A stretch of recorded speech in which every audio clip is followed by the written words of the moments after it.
Hi there! This is a very controversial topic and plenty of research supporting icing versus avoid icing.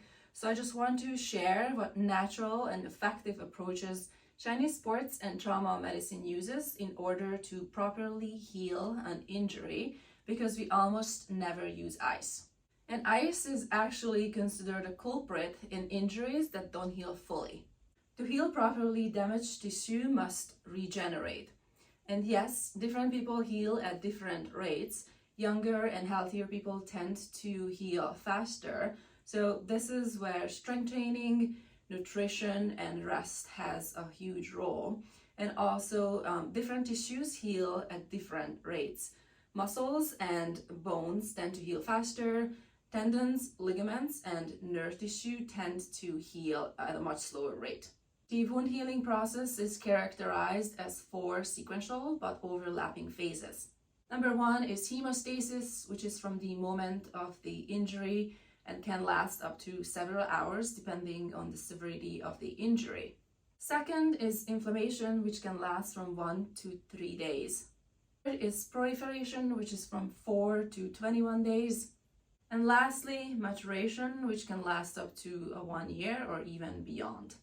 Practitioners of Chinese medicine employ a wide variety of therapies to help restore emotional and physiological balance. There are 5 or 6, depending who you speak to, pillars of healing with Chinese medicine. Since I said that we don't use ice, I'm going to go over each pillars in no particular order and explain how they help tissue healing. For best outcome, apply multiple pillars combined with plenty of rest. So number 1 is TuiNa, or body work. So massage, bone setting, cupping, Gua Sha, manual therapy, and other tissue modulating techniques fell under TuiNa. So basically the art of manually removing the swelling, relaxing muscle spasms, improving circulation, blood flow, and metabolic activity to the injury site. Swelling is the result of increased movement of fluid and white blood cells to the injured area. And swelling also serves as a protection to the injury site. Massage is just moving the fluid away with our bare hands and fingers. So as always with each pillar and every modality or anything that ever comes to an injury, let always pain be your guide, and initially be gentle, and as the tissue allows, you can go deeper. And the goal is to push the fluid away from the injury site so new blood can get to the area. I'm either using my fingers or after a couple of minutes as the tissue lets me. I don't know what this is called, like kneading or something, like when you make pizza dough, when you like fluffing up a pillow before you go to sleep. So basically to break up the tissue, break up the swelling, and re-energize the tissue. Next is cupping. I use glass cups. That's my go-to. I feel like that's what feels the best on the skin. Larger for larger areas, smaller for smaller areas. Or I also have cups for facial. If you don't know how to use this, please don't burn the house down. So you can get silicone cups. They also come in various sizes. And with this, you just put it on the skin and move it around a couple of times. Next is Gua Sha, or scraping or coining, or I'm not sure what other Graston technique, what other names it has. Similar to cupping, it's deeper tissue work than massage. I would put some lubricant, some oil on the skin, same with the cupping. For massage, I don't always use any lubricant, but with cupping and Gua Sha, I definitely would. So a base layer so you can move this thing around, and then just scrape the tissue. And you can use various tools. I use this for personal use for my face. I wouldn't use this on a patient. For patients, I use a disposable jar lid because I feel that it's just cleaner, and I don't want to deal with washing them. An interesting story with swelling and massage. Both my parents are actually Western doctors. My mom is an eye doctor, my dad is an OBGYN, and I think it was some tooth issue or something with my mom's tooth. Her face, her right side of her face really swelled up to the point that she was in a lot of discomfort, and the swelling was kind of like pushing into her eye.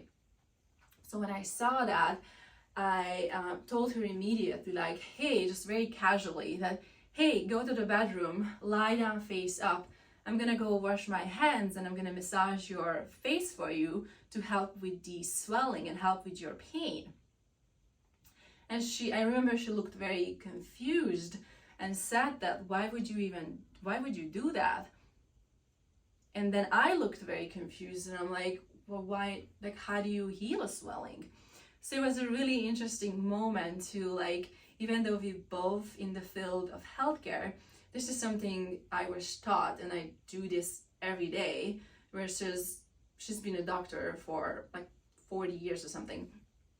Something she was never taught, so she would never even consider it. But anyway, she let me massage her face. I did it for 15 minutes and the swelling went down a lot and she had a lot less pain with it. But the reason why I'm saying that, if you have swelling, don't be afraid to get in there. As I said earlier, be gentle initially, but get in there and push the fluids out. Second pillar is herbs. Over thousands of years, different herbs have been tried and tested for various health issues.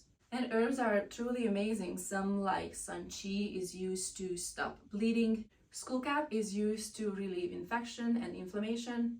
Rhubarb has pain and inflammation relieving properties. Safflower also assists in pain relief and promote blood flow. Myrrh and frankincense often used together to kill pain and regenerate tissue in non-healing wounds. Herbs are rarely taken alone. They usually combine into herbal formulas and taken internally as a tea, a pill, or tincture. Or can also be used externally as a pain patch, a liniment, a poultice, soak, or in a cream format to speed healing. So basically, if you're addressing the injury from the inside and outside simultaneously. I've spoken about my favorite products, my favorite herbal products I use here in the clinic at a previous time. I will link that at the end of this video. The third pillar is moxibustion or moxa. Moxibustion is basically an herb, mugwort, that burned directly or indirectly on the skin to promote healing. Important to remember with moxa that it's a form of heat. So don't use it on the first stage, the acute stage of the injury, because it would be like adding gasoline to the fire. So it would create more swelling and it would create more pain. So moxa is suggested to be used in the subacute or chronic phase of the injury, never in the acute phase. There are various forms of moxibustion. I'm gonna go over these guys one by one because it's interesting. Japanese moxa. It comes in a little packet like this. It comes in a sticky format. So you would put it near the injury site and you would light it up, and then when you feel that it's getting warmer, you can just remove it or place it to another area. Something called loose moxa. This is what it looks like. So the way to use this is that you take it's a rice grain moxa. Basically you take a small piece, you put it between two bamboo, wooden, whatever, and then you roll it around and it comes out like a little rice grain, and you use a base layer of shiunko cream to put it on the skin to protect it from scarring, and then you put on a little rice cone, put it on the skin, you would light it up, and when the patient says that it's getting too hot, you use a bamboo thingy to put it out. Another different variation, I only have like a small piece left, but this is like comes in a longer stick. It's called a Moxa stick, and you would light this one up. It creates a lot of smoke, and this is also indirect moxibustion. You would warm up the area that you want to promote healing on. Next one is this Moxa box. I got this in China. It has a little mesh in it, so you would put the loose Moxa, this one. You would take a larger chunk of it, and like this much. You would roll it into like a little ball, and you would put it into the center. You would light it up, and you would place this on the patient's back or belly, or a larger surface that this can stay on. It's very cool. I don't use a lot of Moxa in the clinic because it creates a smoke that I find it unpleasant. But if you want to play with it, this one, a Moxa stick, is a good one to play with, or the stick-on versions are also good to play with.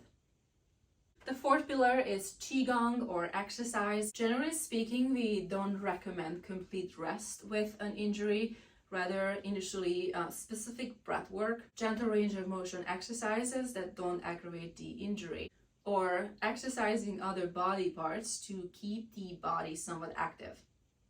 And as healing progresses, we are adding isometric exercises for the weakened, injured body part. And lastly, over time, transitioning to full body exercises to help reintegrate the injured body part with the rest of the body, and also because the body moves as a single unit. The fifth pillar is nutrition. From a Western nutrition perspective, it's important to eat clean foods. Eat enough, but not too much, so the body has enough energy to recover. From a Chinese medicine perspective, from someone who is recovering from an injury, it's important to avoid cold and raw foods like ice cream, iced drinks, raw fruits, raw vegetables, also sour foods and spicy foods, as we believe that they impede the healing process. So we recommend choosing simple foods, mostly cooked foods while someone is injured. So for example, for breakfast, it would be an egg or cooked oatmeal. For lunch and dinner, it would be simple soups, stews, and rice dishes. And the sixth one, depends how you point one, acupuncture. Depending on the style of the practitioner, we either needle very near or even directly into the injured area. This is my style. I like to get very near or even right into the injury site. Other providers use specific acupuncture points on the hands, the feet, the lower limb, the forearm, the trunk, the head, or even the ears to stimulate specific acupuncture points. The goal is to speed healing, to decrease the swelling, to help the tissue regenerate, and to calm the nervous system. And both styles work equally well. It just depends on what the patient feels comfortable with and what the practitioner feels comfortable with, and also what the practitioner was taught. Just like my mom, who wasn't taught to massage a swollen area, versus me, who was taught, and that's what I do every day. And please do not needle yourself, but if you want, you can play with acupressure points, which is basically stimulating the point with your thumb. So for example, a good one to calm the nervous system is a point between the eyebrows. This is called yin tongue. Or another one is between the nipples on the sternum, CV17. So find the area that is most tender and rub the area for a couple minutes. A good one for pain is large intestine 4, which is a point between the index finger and the thumb. So same thing, you can apply a more firm pressure and rub it for a couple minutes to help relieving pain. There are many more points beyond this, but these are really my favorite.